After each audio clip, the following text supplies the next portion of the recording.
nature of income streams to a professional in the entertainment industry can make mortgage lending somewhat non-traditional. I'm here with Geoff Garrett, who's going to try and unlock some of those complexities. Geoff, why don't we use music professionals, musicians, as an example here? What are the key challenges that they will face when going to market and looking for mortgage debt? Well, I think the key really is to be able to understand the income structures of a musician, and there may be elements to it that are complicated, but it's a question for us to illustrate that to the lender and how it may work. For example, if you're a member of a band, perhaps you may have 3 different elements of income, from self-employment, possibly as a member of an LLP for the activities that you undertake with the band, and then you may also have your own personal limited company as well. So there may be 3 elements that need to be taken into consideration.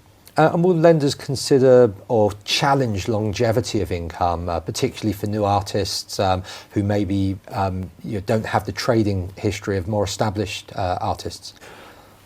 It's certainly a question that gets asked. I would sort of challenge that and say, there's a lot of evidence of musicians that have incredibly long careers. So to pigeonhole it and say that it's a short-term career, it's probably unfair. We have a lot of clients that we look after that have been active for many, many years. So, and we're not generally seeing that as a major drawback. I think the key is for us to understand the cyclical nature of a musician's income. I think that's more important. So trading history is a big part of an application process and general lendability?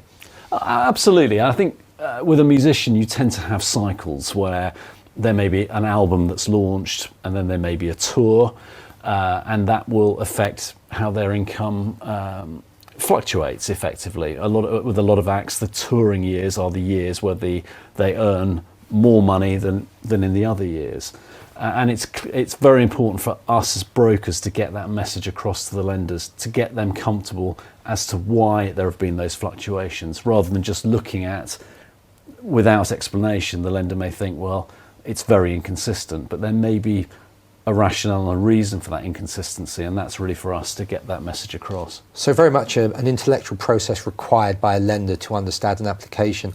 Does that mean that the music professional find themselves tied to the private banks, or will the retail sector also be accommodating to understanding those kinds of issues and putting a competitive offer together?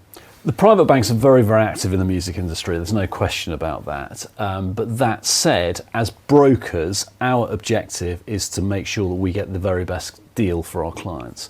And generally, the best rates with the cheapest fees are available through the retail banks.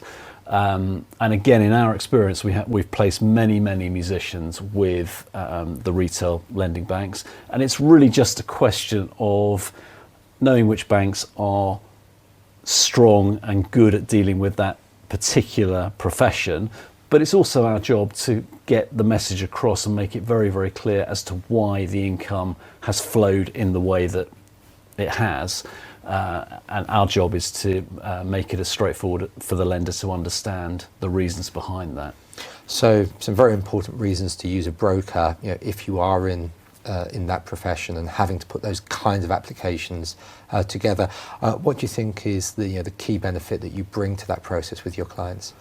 I think it's an understanding of the income structures. It's an understanding of the flow, the ebb and flow, if you like, of their income, and being able to get that message clearly and concisely across to a lender, so it makes their job easier in terms of underwriting the deal. So again, it's really it's bringing service and speed, and making the client's life more straightforward fundamentally.